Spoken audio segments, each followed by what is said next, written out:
All right, ladies and gentlemen, we are back. That was music from the Black Heart Procession from their 2002 record Amor del Tropico.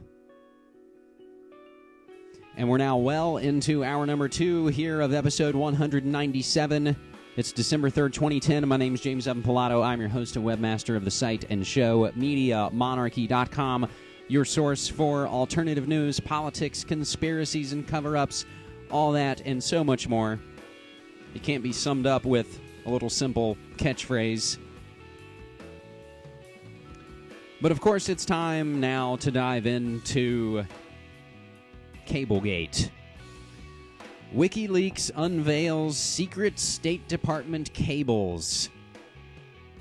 And as was being joked about on the latest episode of No Agenda, cables? What are these, telegrams? In the main site they have set up for this, cablegate.wikileaks.org, a vast treasure trove of secret State Department cables obtained by the website WikiLeaks has exposed the inner workings of U.S. diplomacy, as well as bluntly candid assessments by American diplomats, according to news organizations granted advance access to the more than 250,000 confidential documents. The documents suggest U.S. diplomats were ordered to engage in low-level spying by obtaining foreign diplomats' personal information, such as frequent flyer and credit card numbers, presumably to better track their movements. The cables also expose the sensitive diplomacy involved in winning sanctions against Iran, U.S. officials' attempts to remove highly enriched uranium from Pakistan, and new information on how North Korea is believed to have aided Tehran's weaponry program, giving it advanced missiles that could allow it to strike Moscow and major Western European cities. So, of course, this is one of those stories that has no shortage of coverage. This has been the story of the past week, which should always make you wonder maybe what else is going on. But we've got related links to oilprice.com, as well as The Guardian and Danger Room, and the Washington Post, and Talking Points Memo. We also have some fascinating and interesting related WikiLeaks updates. WikiLeaks Cablegate site hit by powerful cyber attack. The WikiLeaks website said it came under a forceful internet-based attack on Tuesday morning, making some of the content, including the controversial Cablegate documents, inaccessible for hours to users in the U.S. and Europe. The site appears to have responded by switching its main hosting base from Sweden to the U.S., making it available again. On Tuesday, traffic to the site went to Amazon.com Incorporated's server for rent service based in the U.S. The site, which distributed a trove of U.S. diplomatic documents on Sunday, said in a Twitter message on Tuesday morning that it was under a distributed denial-of-service attack, DDoS, a method commonly used by hackers to slow down or bring down sites. WikiLeaks didn't identify the hackers. Interestingly enough, and what's not noted in there from CBS, Amazon immediately, very quickly, stopped hosting WikiLeaks. More on that from FCW.com.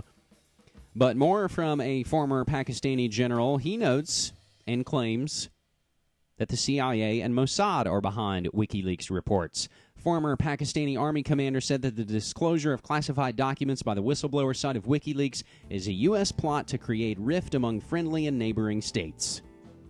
And he is, of course, not the only one noting that or questioning that or positing that possible alternate reality to what we see going on right now on the world stage, that somehow this pale Swedish guy is the most powerful muckraker in the world. Interpol has put a red notice on Assange calling for his arrest. More on that from The Guardian. Hillary Clinton perhaps being one of the worst battered in these leaks, again, as it relates to the State Department. That's her baby.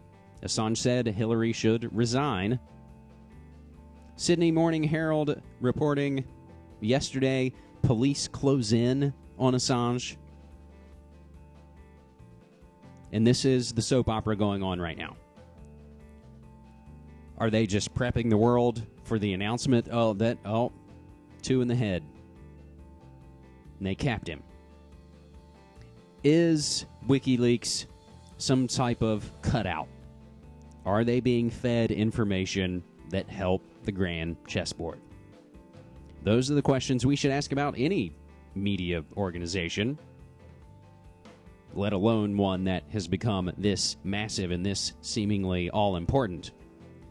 Over these past few WikiLeaks, over the last year with collateral murder and the Afghanistan war logs and the Iraq war logs and now cablegate, question is, who benefits? Key bono. That's the question. Who benefits from this type of revelations, if you can call them revelations, that Sarkozy's thin-skinned and other basically catty remarks from diplomats? Is this being used to bring an attack on the web? Could this be just sidestepping some sort of I-9/11 event, a punch in the Facebook, as we call it, on cyberspacewar.com, that catalyzing catastrophic event that will let them shove an I-Patriot Act down our throat? Perhaps they're sidestepping that a little bit, and they'll go for WikiLeaks because of the massive damage done to the great credibility and stature of the Western military-industrial complex. We have to take massive steps to stop these kinds of leaks. That, again, of course, just trace back to the military, as, again, most of these things do. Almost always an inside job in one way or another. Lieberman introduces anti-WikiLeaks legislation. That's from Threat Level, and we've noted in the past several months that Lieberman wants a Chinese-style internet. He has said it. They can do that in China. We should be able to do that here. He wants the kill switch. And they're just codifying it. They're just retroactively making it legal for the things that they're doing and have done and are planning on executing.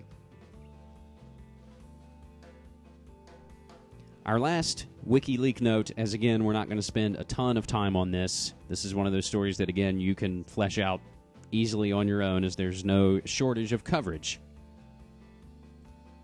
But from shtfplan.com, WikiLeaks to target and bring down major financial institution. An interview with Assange and Forbes. They ask him, you've been focused on the U.S. military mostly in the last year. Does that mean you have private sector focus leaks in the works? Yes. If you think about it, we have a publishing pipeline that's increasingly linearly an exponential number of leaks, so we're in a position where we have to prioritize our resources, blah, blah, blah. Yes. We have one related to a bank coming up. That's a mega leak. It's not as big a scale as the Iraq material, but it's either tens or hundreds of thousands of documents, depending on how you define it. Is it a U.S. bank? Yes, it's a U.S. bank. One that still exists? Yes, a big U.S. bank. The biggest U.S. bank? No comment. When will it happen? Early next year. The speculation is that it's about Bank of America, B of A, be very of A.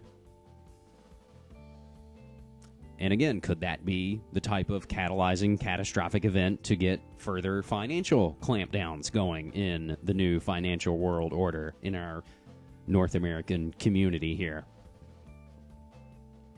But let's get some of our related geopolitical updates, and we'll take it cautiously from Debka.com. A nuclear scientist killed in Tehran was Iran's top Stuxnet expert.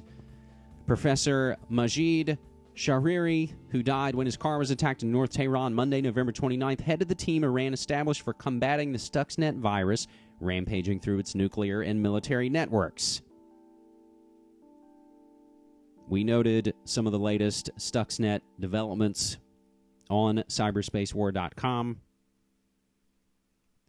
An even more interesting note on the grand chessboard, Bloomberg reporting Nigeria will file charges against former U.S. Vice President Dick Cheney and officials from 5 foreign companies, including Halliburton, over a $180 million bribery scandal. A prosecutor at the anti-graft agency said indictments will be lodged in a Nigerian court in the next 3 days.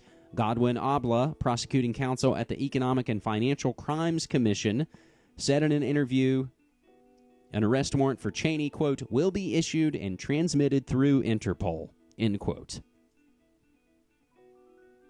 We can dream, can't we? And our last geopolitical note, as we made reference to before, with the pop culture meme that Han shot first. However, South admits firing first shells in their row with North Korea. South Korea has admitted it fired artillery shells that triggered an early morning clash with North Korea. However, it says it was part of a military drill and denied it was directed at the North. Earlier, Seoul blamed the North for what it called an unprovoked shelling of its island. Pyongyang claimed the South had violated its maritime border during the military drills. Seoul has since threatened its neighbour with what it calls enormous retaliation. Russia's foreign ministry said the clashes were unacceptable and called on both sides to show restraint. What